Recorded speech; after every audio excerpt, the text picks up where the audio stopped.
लोग जो यहाँ मौजूद हैं, आपके हम कुछ सवाल लेने की कोशिश करेंगे। 30 मिनट का वक्त हमने उसके लिए तय कर रखा है। इस तरह से ये 2 घंटे की बहस पूरी होगी। 2-3 बुनियादी बातें हैं जिनका हमें ध्यान रखना है। किसी भी किस्म की नारेबाजी में हमें शरीक नहीं होना है।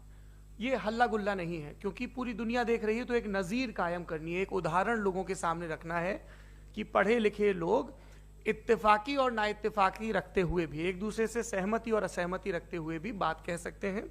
यहाँ पर मेरे जेएनयू के प्रोफेसर बैठे हैं, पुरुषोत्तम अग्रवाल जी, जिन्होंने हमें क्लास में सिखाया है कि सहमति का साहस और असहमति का विवेक, और इसका ठीक उलट भी, ये बड़ा जरूरी है।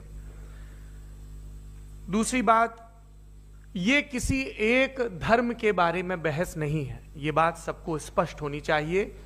किसी धर्म को महान बताने या किसी धर्म को कमतर बताने की ये बहस नहीं है।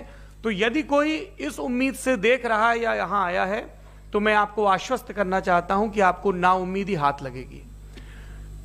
इस बहस में बहुत ज्यादा धार्मिक प्रतीकों के इस्तेमाल को लेकर भी, ये दोनों लोग जो अभी आपको गंभीर दिख रहे हैं, भले लोग हैं, कल शाम को चाय पर मिले थे, बहुत हंसी मजाक भी इनके बीच हुआ था, और गलबैयां डालते हुए एक तस्वीर भी हुई थी।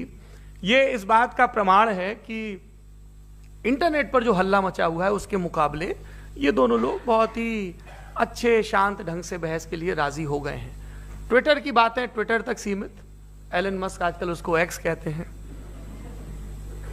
और अब इस बहस की शुरुआत मैं इन विद्वानों का, हालांकि इनको परिचय की जरूरत नहीं, पर हो सकता है, हमें पत्रकारिता में सिखाया जाता है कि नेवर अज्यूम, विज्ञान भी यही कहता है। मुफ्ती शमाइल नदवी साहब इस्लामिक विद्वान, शिक्षाविद हैं, कोलकाता के वाहियान फाउंडेशन के संस्थापक हैं, लखनऊ की प्रतिष्ठित दारुल उलूम नदवतुल उलमा से ग्रेजुएशन किया है, सोशल मीडिया और सार्वजनिक मंचों पर अध्यापन और बौद्धिक कामों में सक्रिय हैं, और इस समय इंटरनेशनल इस्लामिक यूनिवर्सिटी मलेशिया से पीएचडी कर रहे हैं। अच्छी बात यह है कि पढ़ाई के साथ साथ ट्रैवल ब्लॉग भी बनाते हैं। पेट्रोनस टावर के सामने का ब्लॉग हमने देखा।